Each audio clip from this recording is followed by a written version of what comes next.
அன்பான இதயங்களுக்கு என் இனிய வணக்கங்க. இன்னைக்கு நாம இலந்த வடை இடிக்கிறத பார்க்கலாம்.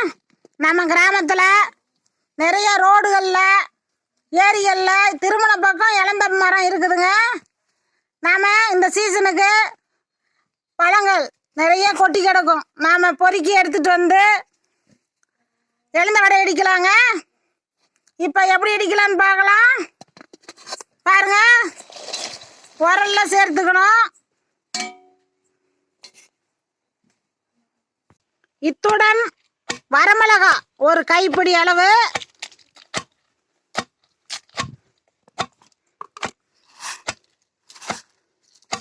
உப்பு நம்ம தேவையேற்ப போட்டுக்கலாங்க. நல்லா இடிக்கணும். இத்துடன் நாட்டு சர்க்கரை ஒரு டம்ளருங்க, அதுவும் சேர்த்துக்கணும். நல்லா சுவையா இருக்குங்க. நல்லா நைஸா இடிக்கணும். பாருங்க, இந்த பதத்துக்கு இடிச்சா போதும். இப்ப இலந்த வடை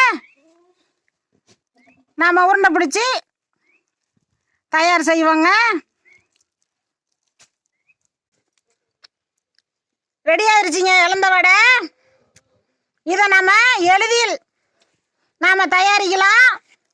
ஆட்டுக்கல்ல மட்டுமே இடிக்க முடியும். நமக்கு நைஸா வேணாலும் இடிச்சிக்கலாம். இந்த அளவுக்கு செய்தா போதுங்க. நாம அதிகம் நாம தினம் ஒன்று சாப்பிட்டோம்னா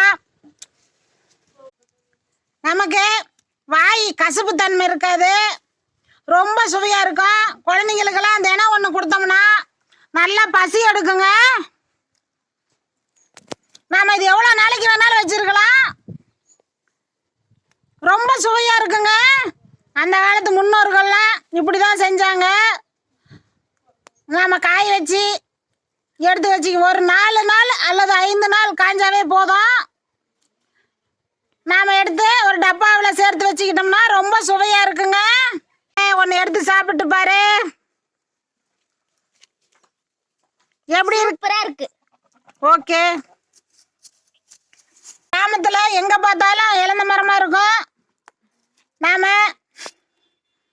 ஆடு மாடுகள் மேய்ச்சலுக்கு செல்லும் போது இப்படி நாம பொறுக்கிட்டு வந்து இலந்த வடை செய்யலாங்க. ரொம்ப சுவையா இருக்குங்க. மேலும் விவரங்களுக்கு ஈஸ்வரியின் 4 மூலிகை. நன்றிங்க.